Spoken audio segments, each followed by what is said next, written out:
सुबह की रोशनी में नई उम्मीदें खिलती हैं। हर दिन एक नई शुरुआत की कहानियाँ मिलती हैं।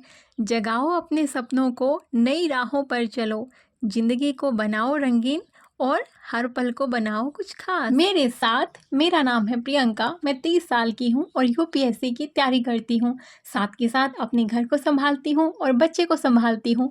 हाँ जी, यहीं पे रहती हूँ मैं। आप में से किसी ने रिक्वेस्ट किया था कि दीदी अपने व्लॉग में कभी कभी अपना नाम भी बता दिया करो। तो जी हाँ, मैंने बता दिया अपना नाम।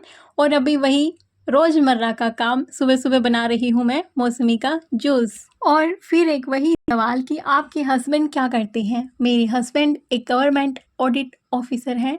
मैं पहले वर्क फ्रॉम होम करती थी।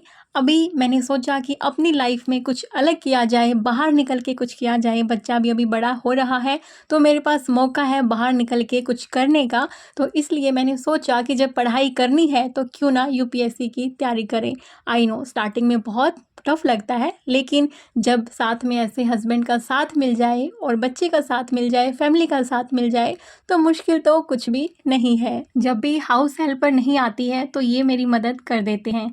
आज हाउस हेल्पर के यहाँ पे कुछ तीज का त्योहार है उनका, जिसमें वो फास्ट रखते हैं।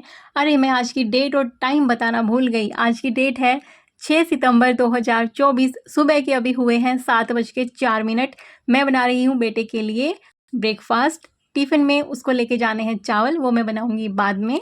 किसी ने मुझसे पूछा है कि दीदी मैं क्या करूँ, ससुराल में बहुत टॉर्चर मिलता है। अपनी पढ़ाई के बारे में थोड़ा सा भी सोचती हूँ तो सब बोलते हैं कि घर के कामों में इंटरेस्ट नहीं है इसका। हस्बैंड भी मेरी नहीं सुनते हैं, वो सिर्फ सास की बातें सुनते हैं। जब हम खुद को सही दिशा में ले जाते हैं ना, तो जीवन की कठिनाइयाँ भी हमारे लिए एक नई राह बनती हैं। जब भी हम कुछ नया करने की कोशिश करेंगे, कठिनाइयाँ हमेशा आती हैं। लेकिन एक बात का हमेशा ध्यान रखना, जब भी आप किसी से सहयोग की मांग करोगे तो आपको बदले में ठोकर मिल सकती है। उम्मीद हम करते हैं दूसरों से, लेकिन ज़रूरी नहीं कि दूसरे हमारी वो उम्मीद पूरा कर सकें। मैं ये नहीं कहती कि सामने वाला गलत ही है इसलिए वो हमारी उम्मीद पे खरा नहीं है। उनकी अपनी सोच है, उनके अपने विचार हैं। लेकिन अगर आपको कुछ ठाननी है, कुछ करना है, तो घर के कामों के साथ साथ अपनी पढ़ाई के लिए समय निर्धारित आपको करना पड़ेगा, जिससे घर के कामों में भी कोई अड़चन ना आए। और देखिए, ज़बान तो हम किसी की पकड़ नहीं सकते। अगर कोई आपको सिर्फ बोल बोल के ही डाउन कर रहा है तो उसमें आपकी गलती है। भगवान जी ने 2 कान दिए हैं, एक से सुनो दूसरे से निकालो। आई नो आप अब ये सोचोगे कि घर में 24 घंटे ये सब बातें चलेंगी तो कितना इंसान सहन करेगा। जी हाँ, करना पड़ता है। वो कहते हैं ना कि जब कोई दूसरा हल ही नहीं, जब कोई दूसरा सॉल्यूशन ही नहीं, विकल्प ही नहीं, तो क्या करें। करना पड़ता है, अपनी फैमिली के साथ चलना पड़ता है। लेकिन हालात बदलते हैं, हर किसी के बदले हैं, आपके भी बदलेंगे। खुद पे, भगवान पे विश्वास रखिए।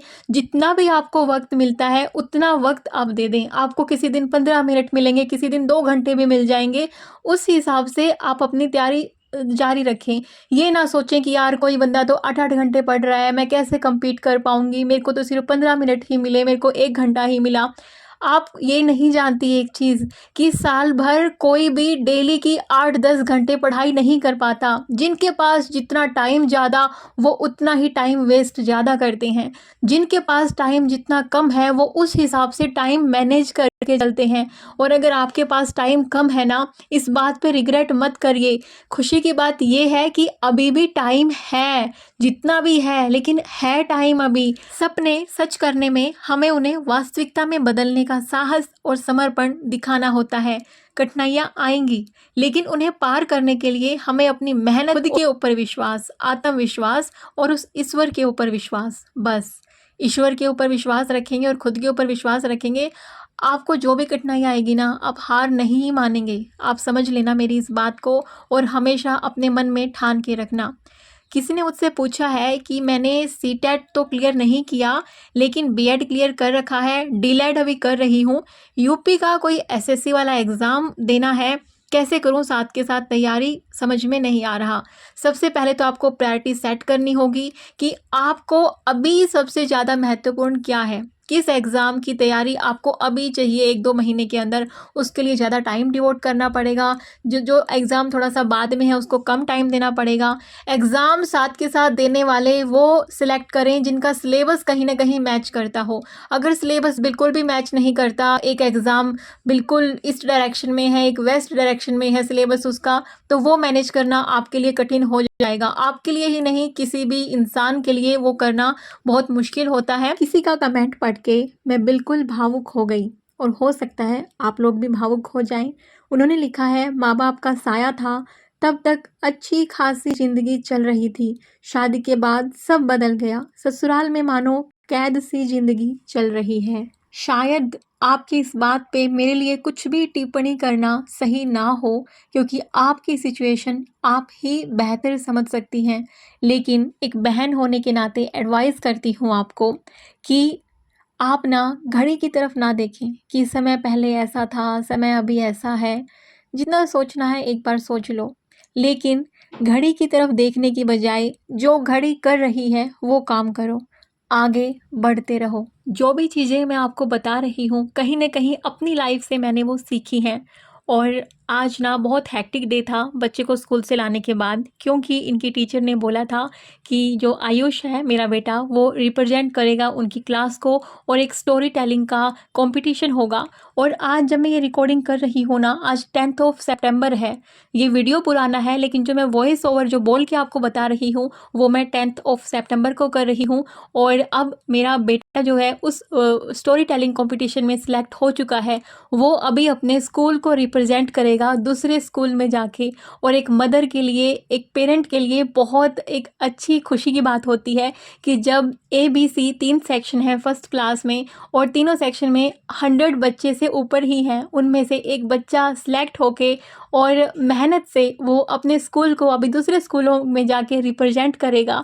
और बहुत एक खुशी की बात थी। वो मेहनत कहीं न कहीं जो की थी ना, तो वो अच्छी लग रही थी। एकदम से तो ये था कि यार कैसे कैसे करेगा ये स्टोरी तैयार, क्योंकि वो एक ही दिन का टाइम था जब स्कूल में प्रिंसिपल को ये सब कुछ देखना था कि किस बच्चे को भेजना है। तो बच्चों के बीच में कंपटीशन था, उसमें कंपटीशन जीता और फिर आगे इस तरीके से बढ़ना एक मदर के लिए, सही में मेरे लिए एक बहुत ही प्राउड मोमेंट ये रहा है। और जिसको भी अपने हालात मुश्किल लगते हो ना, एक बात मेरी ध्यान में रखना, बस मुश्किल है अभी, ठहरे रहो, वो समय है, मुश्किल घड़ी है, निकल जाएगी। कुछ टाइम मेरे साथ भी ऐसे आए हैं जब मुझे लगता था कि यार ये क्या लाइफ है, और अब मैं आपको बोल सकती हूँ कि वाह, ये मेरी लाइफ है। आई नो आपके हालात थोड़े से मुश्किल हैं, लेकिन कुछ तो चीज़ें ऐसी होंगी जिसके लिए आप उस ईश्वर को धन्यवाद, ग्रैटिट्यूड कर सकती होंगी। डेली जब भी सुबह उठें, उन चीज़ों के बारे में सोचें जो आपकी लाइफ में पॉजिटिव हैं, और उनको लिखने की कोशिश करें पेपर पेन पे। डायरी लिखना शुरू कर दें अगर आप नहीं करते हैं तो, रियली में बहुत फ़र्क डालते हैं। और ईश्वर को उस हर चीज़ के लिए ग्रैटिट्यूड दें जो आपकी लाइफ में पॉजिटिव है। नए सर्कमस्टांसिस जैसे भी होते हैं, अच्छे बुरे, हमें कुछ न कुछ वो सिखाते ही हैं। ग्रो करने में मेंटली हमारी वो हेल्प ही करते हैं। कहीं न कहीं हम मैच्योर और स्ट्रॉन्ग ही हो रहे होते हैं, लेकिन सिर्फ़ एक नज़रिए की ज़रूरत है कि हम उस नज़रिए से उस चीज़ को देख पाएँ, सीख पाएँ। एक और चीज़, सेल्फ केयर का ज़रूर ध्यान रखें। अपने फिजिकल और मेंटल वेलबींग का ख्याल ज़रूर रखें।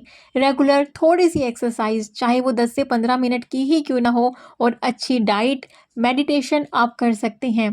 आपके अंदर एनर्जी भी रहेगी और आप पॉजिटिव भी रहोगे। और ऐसे लोगों के साथ बैठें जो आपको पॉजिटिव करते हों, जो आपको थोड़ी सी भी नेगेटिविटी देते हों, उनसे थोड़ा सा बच के रहने की कोशिश करें, स्पेशली इस टाइम पे।